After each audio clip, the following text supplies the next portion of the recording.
Dewa Pedang mendengus dan menjawab, manusia macam aku, sampai mati sekalipun, tiada sudi berlutut terhadap kalian, apalagi masuk partai durjana kalian. Kalau mau cari anggota partai, carilah ke neraka. Di sana pasti banyak manusia-manusia bertampang macam kalian dan bersedia masuk partai kalian. Keempat gadis muka tengkorak itu tertawa gelak-gelak. Ketua partai Telaga Wangi, kata muka tengkorak yang berpakaian hitam. Kau andalkan apakah berani bicara demikian? Mungkin dia punya nyawa rangkap, kata yang berbaju biru. Betul, satu nyawa manusia, satu lagi nyawa anjing menimpali si baju merah.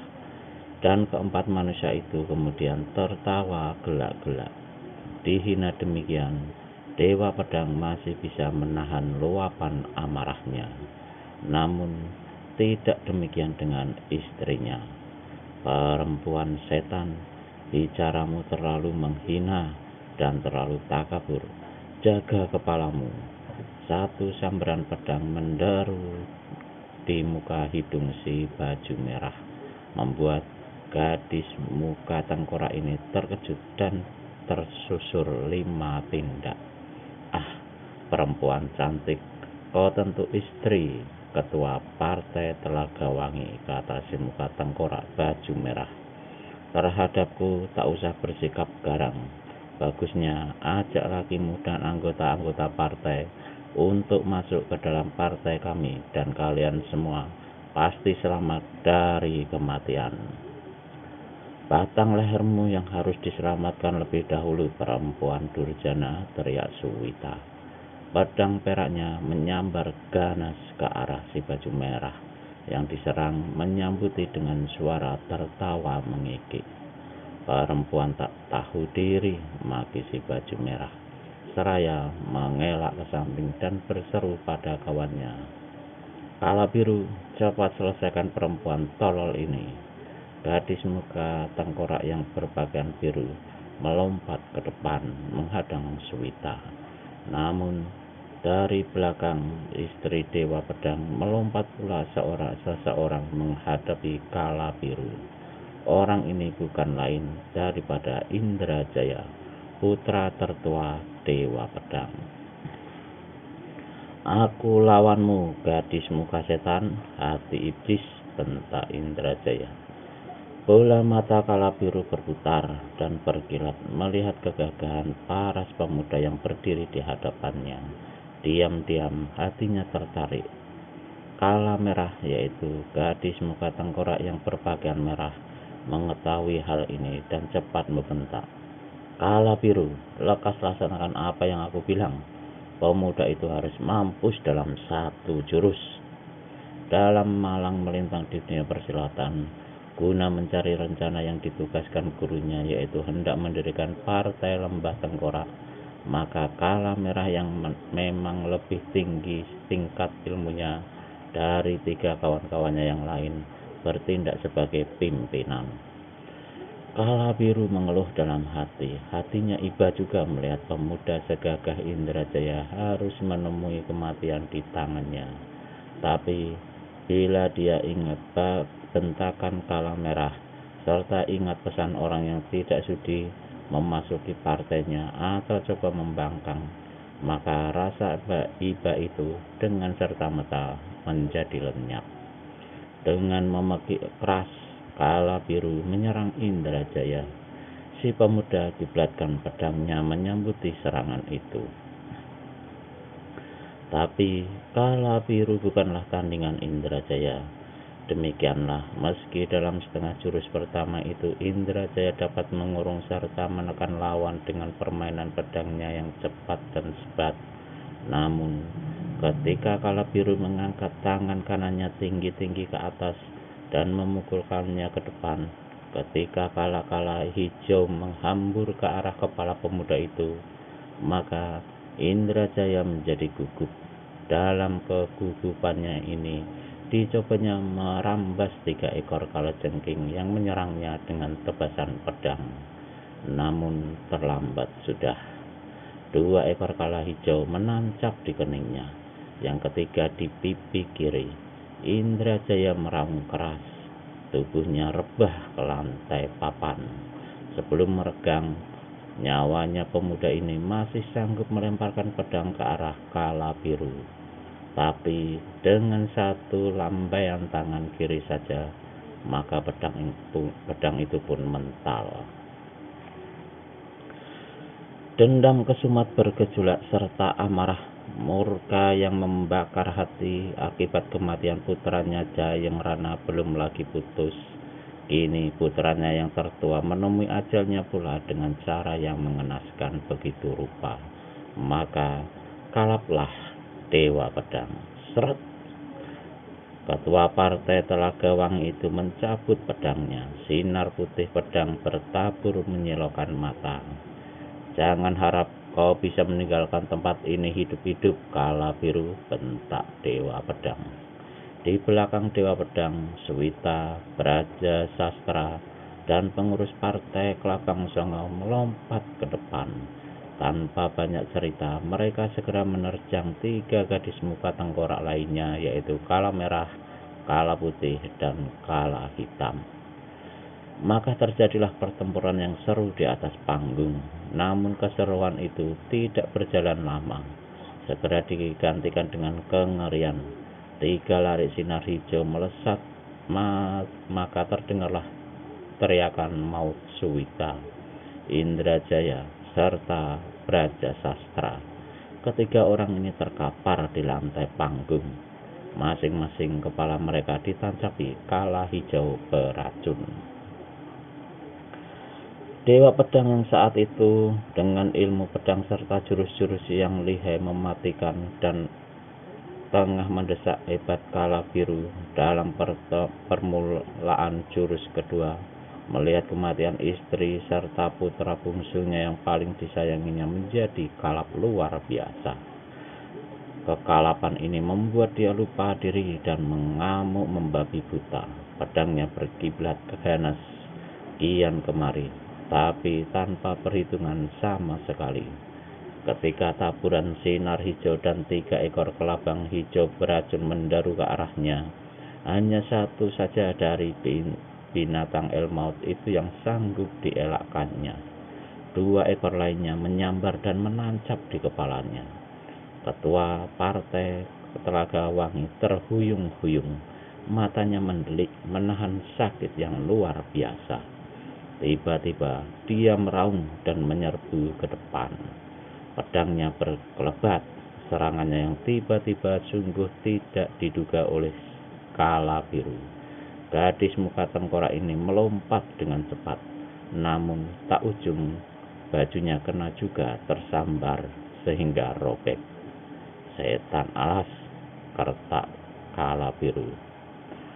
Pada saat tubuh Dewa Pedang meliuk dalam meregang nyawa, Kala Biru hantamkan tendangannya ke perut Dewa Pedang. Tak ampun lagi, ketua partai yang belum lagi 1 hari didirikan itu mencelat mental masuk ke dalam telaga.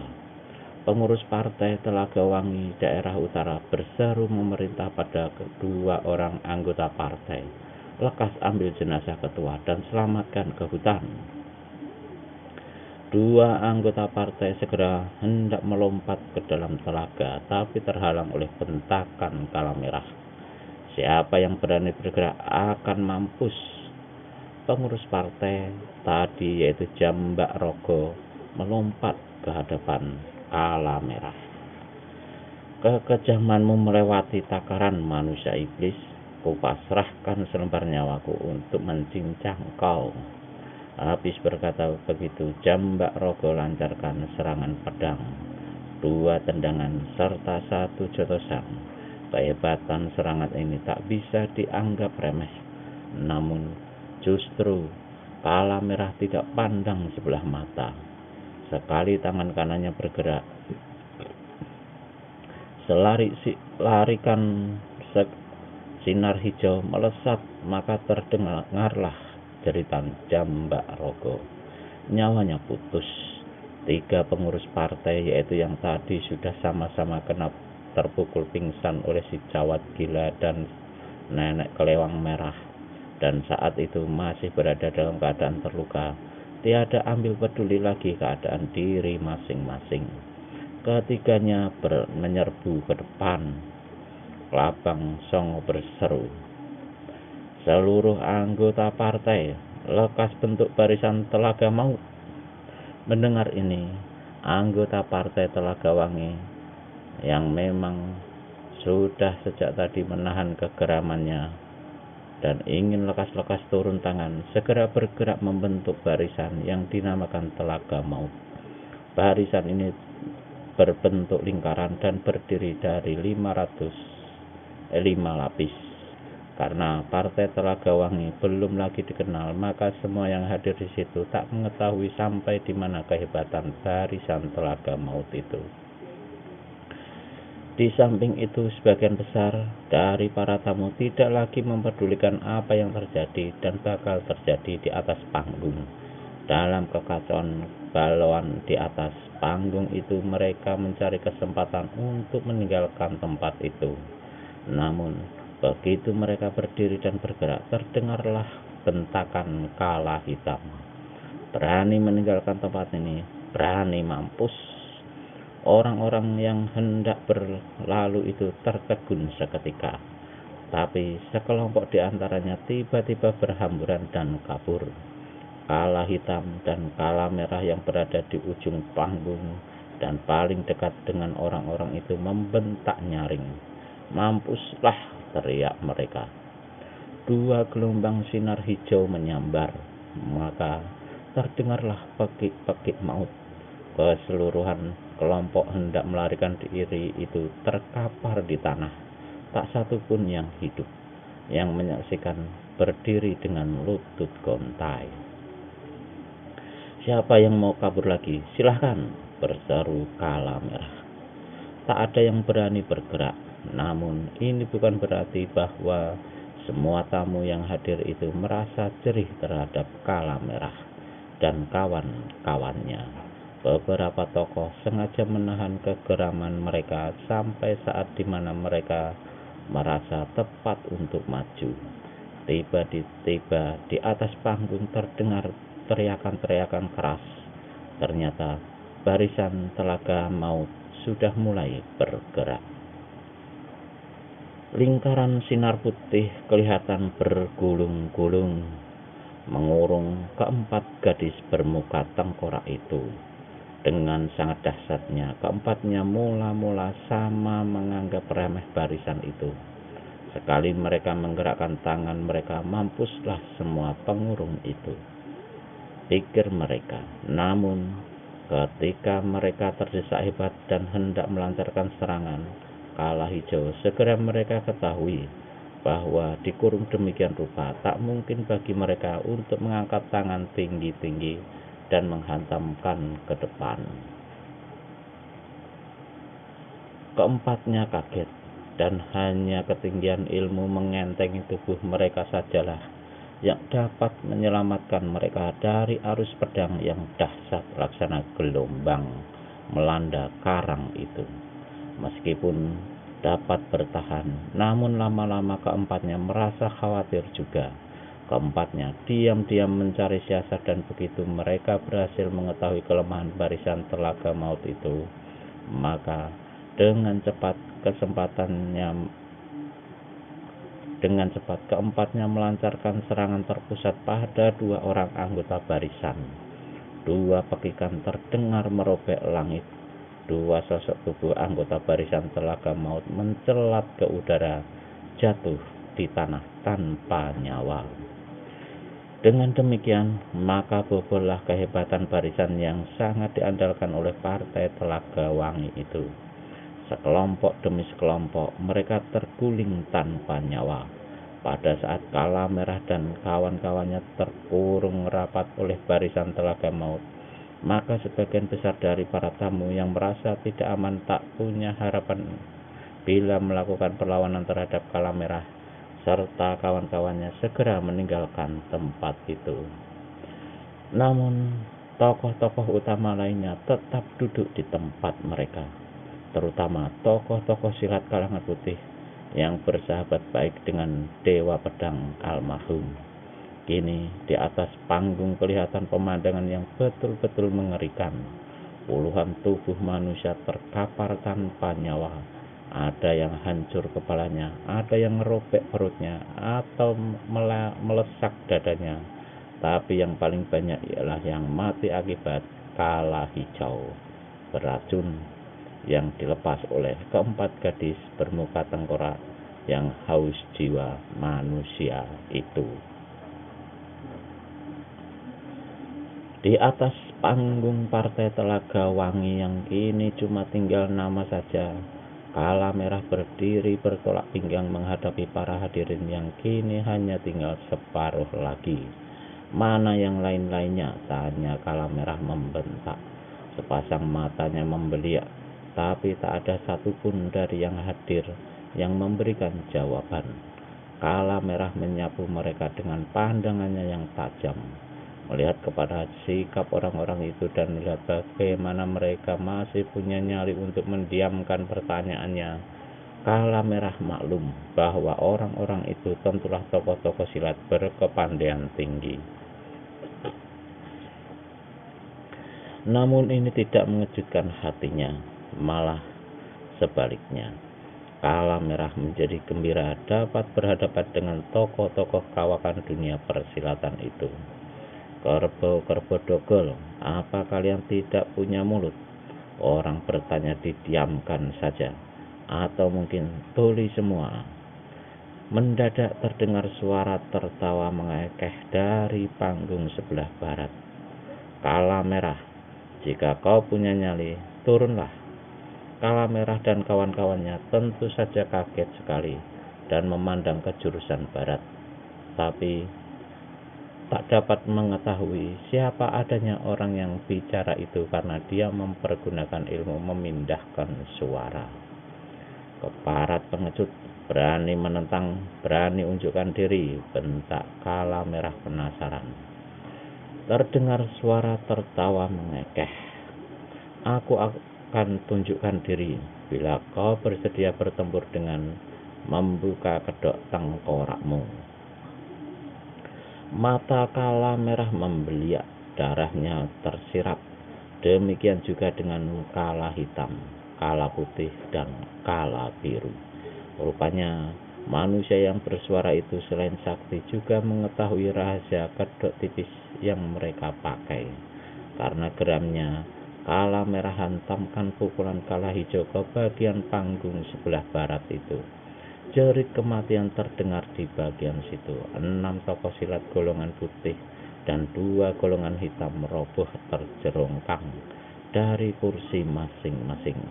Jika belum juga unjukkan diri, semua yang ada di sini akan kubikin minggat ke akhirat, ancam Kala Merah. Hehehehehehehehe. Enaknya kalau bicara, terdengar jawaban orang yang tak kelihatan dan tak diketahui di mana beradanya itu. Kesaktianmu memang patut dikagumi perempuan-perempuan iblis. Kejahatanmu melewati batas. Dunia persilatan akan bersatu menghancurkanmu. Sekalipun kalian punya 10 nyawa, kalian tak bakal dapat hidup lama. Kentut, bentak Kala Merah gusar sekali. Kalau aku kentut, kalian adalah tahinya. Terdengar suara tertawa mengekeh. Kedua tinju Kala Merah dan kawan-kawannya sama terkepal erat.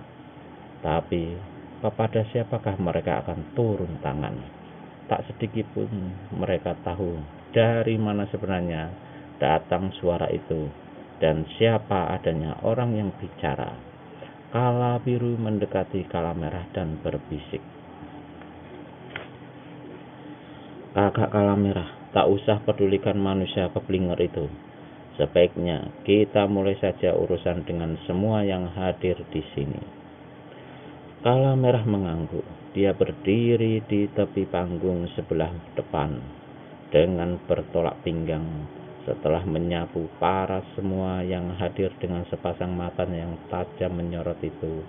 Maka dia pun membuka mulut. Suaranya yang nyaring, lantang, dan mengumandang ke seluruh pelosok lembah. Semua yang hadir, dengar baik-baik.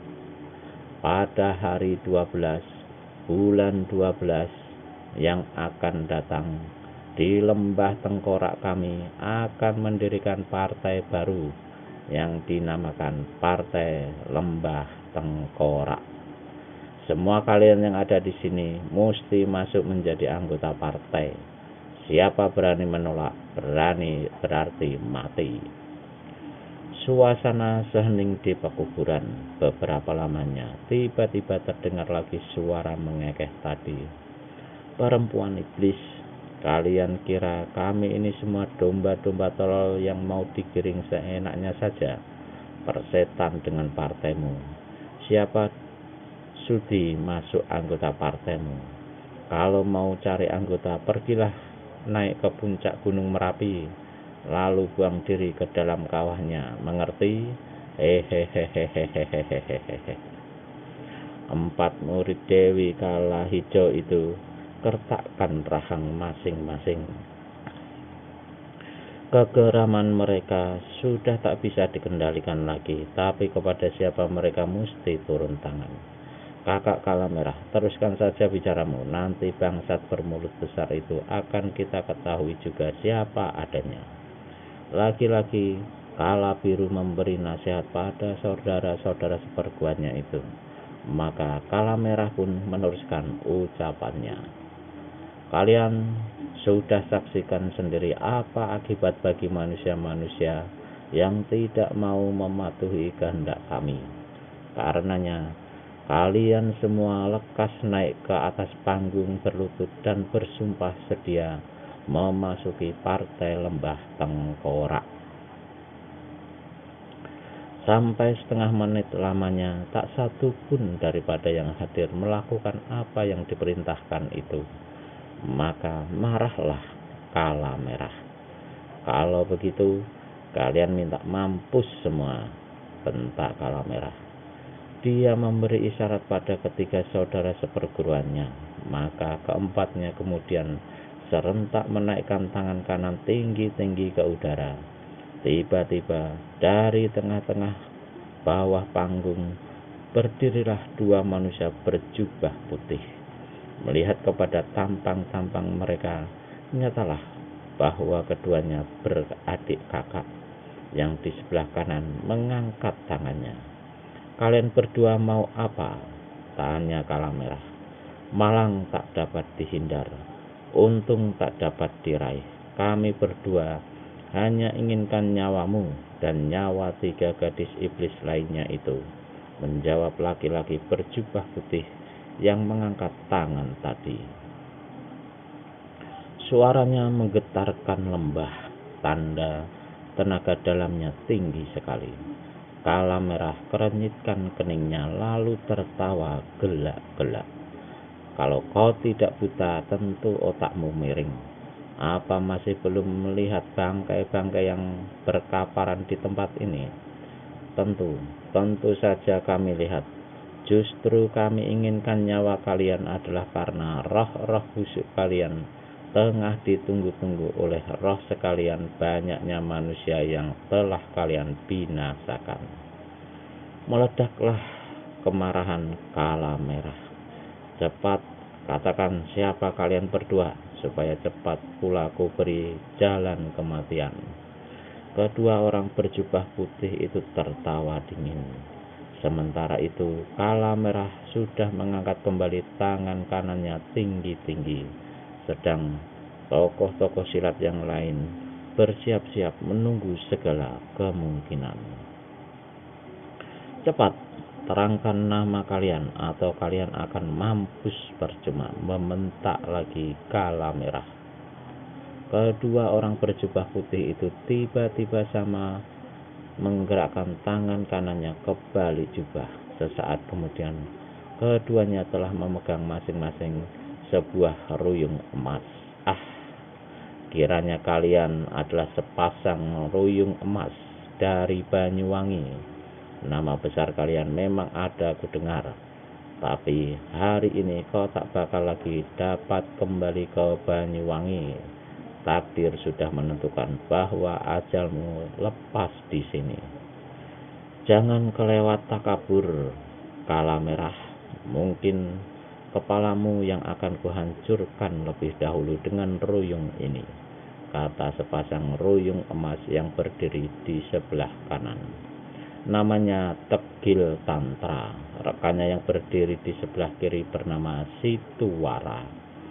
Untuk daerah Jawa Timur, nama dan julukan sepasang pendekar golongan putih ini memang sudah tidak asing lagi.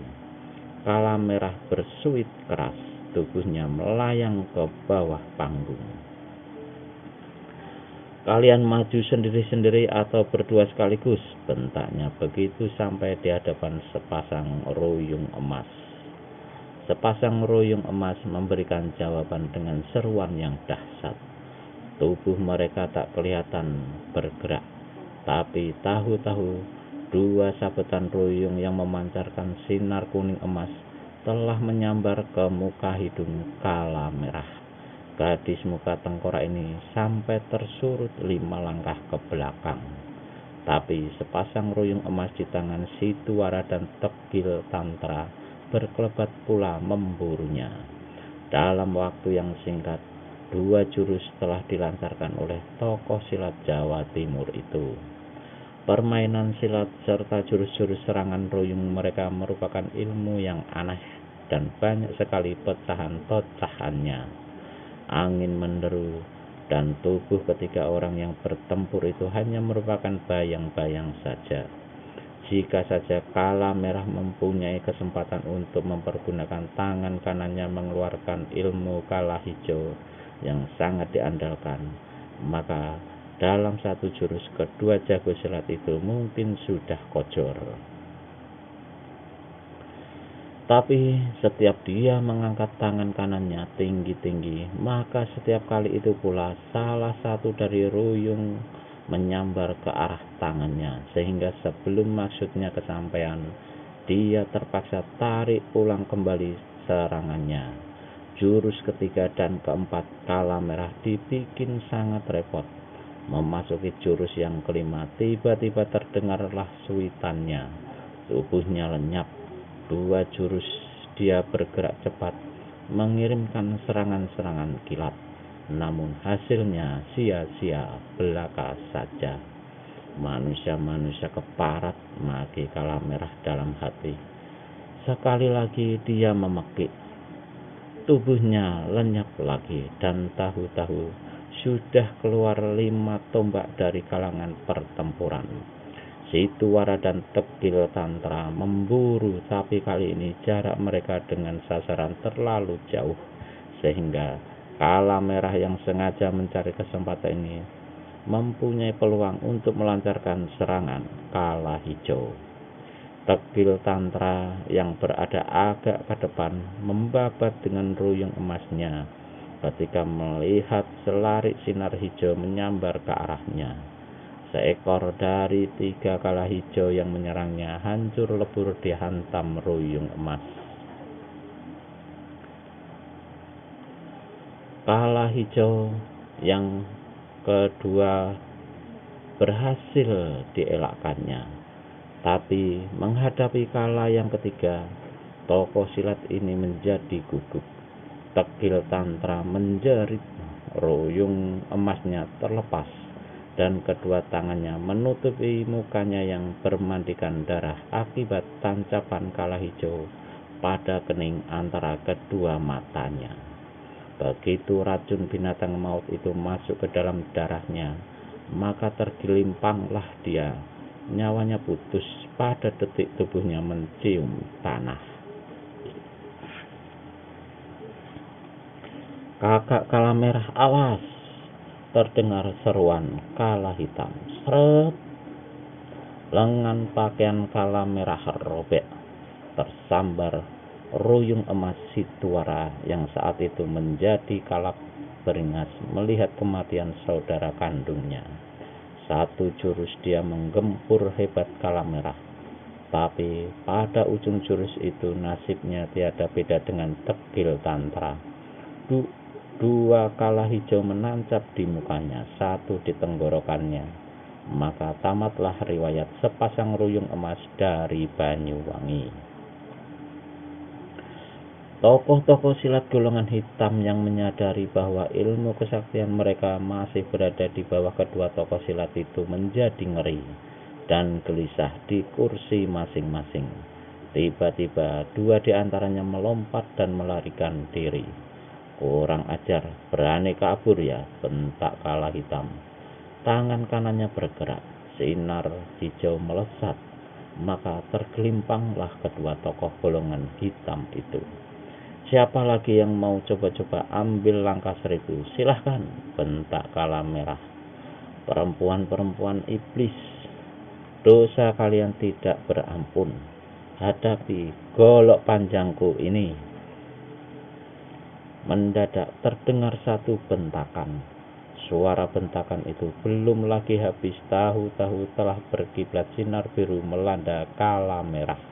Edan betul, siapa lagi ini yang mau minta mampus, hardik kala merah. Dipukulkannya tangan kirinya ke depan. Serangkum angin deras menyambar penyerangnya, membuat yang menyerang itu tergontai-gontai seketika dan agak lamban gencaran goloknya. Namun dengan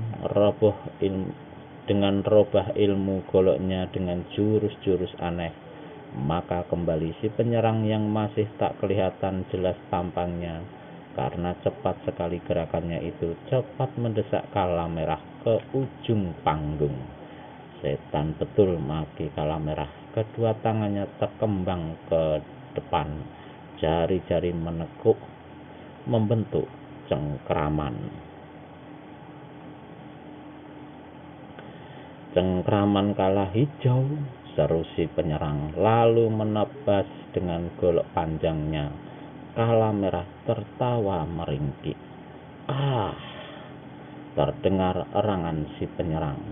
Ketika dia melompat keluar dari kalangan pertempuran, maka baru bisa dikenali siapa dia adanya. Manusia ini adalah tokoh silat dari utara yang berjuluk Si Golok Sakti. Mukanya kelihatan bergurat-gurat dan berlelehan darah akibat cakaran kala hijau yang dilancarkan oleh kala merah. Sakitnya bukan main, seluruh mukanya sampai ke leher seperti dibakar. Sebaiknya kau segera bunuh diri saja, Golok Sakti, ejek kala merah. Si Golok Sakti tidak menjawab. Mulutnya kelihatan komat kamit. Tiba-tiba dia berseru nyaring, "Lihat golok!" Dan semua orang yang termasuk 3 gadis muka tengkorak, saudara seperguruan kala merah, menjadi keheranan melihat kala merah mencak-mencak sendirian, memukul dan mencakar kian kemari, sedang si Golok Sakti tetap berdiri di tempatnya tanpa bergerak, dan mulutnya terus juga komat kamit. Di samping lihai dalam ilmu silat, maka si Golok Sakti juga mendalami ilmu sihir. Dengan ilmu sihirnya itu, dia telah menipu pandangan mata kala merah. Kala merah seakan-akan melihat bahwa lawannya tengah menyerangnya, lalu bergerak cepat kian kemari, memukul dan mengelak. Melihat hal ini, saudara seperguruannya yaitu kala hitam cepat berseru, "Kakak kala merah, awas, jangan tertipu. Bangsat itu mempergunakan ilmu sihir." Mendengar ini, kala merah beringas setengah mati. Dihentikannya gerakannya. Tiba-tiba si Golok Sakti menerjang ke depan. Golok panjang menyambar angin deras melesat dari telapak tangan kiri. Kala biru kini yang berteriak memberi peringatan. Pada saat itu sudah terlalu singkat bagi kala merah untuk mengelak. Tanpa pikir panjang, kala biru naikkan tangan kanan dan memukul ke depan. "Curang!" teriak si Golok Sakti. Goloknya diputar laksana titiran. Tapi 2 ekor kala hijau telah melesat melewati putaran golok dan menghantam mukanya. Si golok sakti terhuyung-huyung lalu roboh ke tanah tanpa nyawa. Siapa lagi yang ingin mampus? Cepatlah majukan diri, seru kala merah. Dia melangkah ke depan. Dengan geram ditendangnya tubuh si golok sakti hingga mental ke atas panggung. Terhampar di antara mayat-mayat anggota partai Telaga Wangi, mendadak terdengar suara tarikan nafas aneh. Kejahatan kalian sudah punya, dosa sebesar gunung kalian sudah pikul, tapi rupanya juga kalian masih memiliki kecurangan. Manusia-manusia dajjal, sudah tiba saatnya kalian harus mampus. Suara itu adalah suara manusia yang tidak kelihatan tadi, tapi kali ini rupanya dia tidak menyembunyikan diri lebih lama, karena begitu ucapannya berakhir, maka yang punya diri sudah melompat ke hadapan kala merah dan gadis-gadis muka tengkorak lainnya. Melihat siapa adanya manusia yang bukan lain si tua renta berjuluk 10 jari malaikat, maka besarlah kembali nyali para hadirin yang masih ada di tempat itu. Siapa yang tak akan kenal dengan 10 jari malaikat? Selama 20 tahun, kakek-kakek tua renta ini telah merajai dunia persilatan di Jawa Timur. Dan bila hari ini dia muncul, pastilah keempat begundal-begundal pencabut nyawa itu akan dibikin ludas musnah. Tapi rupanya keempat gadis muka tengkorak itu masih belum tahu dengan siapa mereka berhadapan. Kala merah memperhatikan paras kakek-kakek tua yang agak bungkuk di hadapannya itu. 10 jari malaikat berparas licin polos, rambutnya putih panjang sampai ke bahu, seperti rambut perempuan. Alis, mata, kumis, serta janggutnya juga putih. Bahkan sepasang bola matanya juga putih, laksana marmer. Tergetar juga hati kala merah melihat pandangan mata si kakek tua. Akhirnya kau munculkan diri juga, ha? Decah kala merah. 10 jari malaikat tertawa rawan. Kebenaran akan selalu muncul untuk memusnahkan kejahatan. Tak usah bicara bahasa tinggi, sebutkan cara mati yang bagaimana yang kau inginkan, tua renta. 10 jari malaikat tertawa mengekeh. Mulutnya hanya sedikit terbuka, tapi suara kekehannya mengumandang dan menggetari seluruh lembah. Kakak kala merah, kala hitam berkata dengan ilmu menyusupkan suara. Hati-hati terhadap kunyuk tua ini, agaknya dia memiliki tenaga dalam yang sangat tinggi. Perhatikanlah jari-jari tangannya yang paling panjang. Kalau aku tidak salah duga, kunyuk tua ini pastilah 10 jari malaikat. Kala merah terkejut dan melirik pada jari-jari tangan kakek-kakek di hadapannya. Jari-jari itu panjang sekali, hampir 2 kali lebih panjang dari jari-jari yang biasa. Dari gurunya, kala merah serta ketiga saudara-saudara seperguruannya itu dulu pernah diberitahu tentang tokoh-tokoh silat utama di tanah Jawa. Seorang di antaranya ialah yang berjuluk 10 jari malaikat yang merajai dunia persilatan di Jawa Timur. 10 jari malaikat mengetahui siapa kau adanya dan memandang kepada nama besarmu, maka kami berempat atas nama Guru Dewi Kala Hijau bersedia mengampunimu. Kuharap kau mau segera menyatakan diri masuk ke dalam partai kami. Meledaklah tertawa 10 jari malaikat. Kedua tangannya dinaikkan ke atas. Kala Merah dan saudara-saudara seperguruannya bersiap-siap. Perempuan iblis, dengar, 10 jari malaikat buka suara.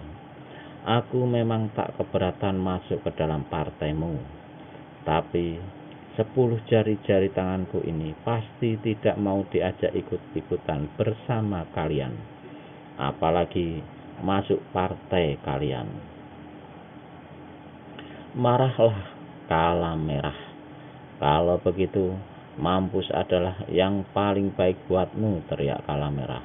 Tangan kanannya laksana kilat naik ke atas lalu dipukulkan ke depan. Sinar hijau menyambar. 3 binatang kala berwarna hijau melesat. Segenap yang masih hadir membuka mata lebar-lebar, ingin menyaksikan apa yang bakal terjadi. Tiba-tiba 10 jari malaikat membentak nyaring. Tubuhnya berkelebat ke samping. Sinar dan kala hijau lewat di sampingnya.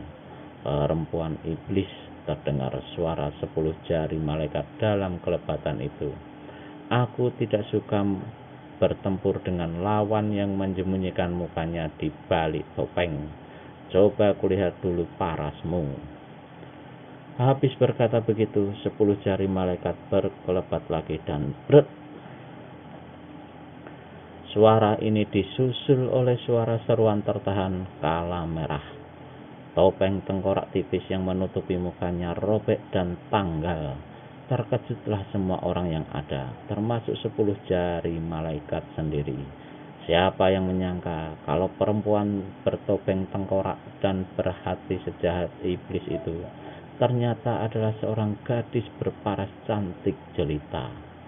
Kala Merah sendiri kagetnya bukan main.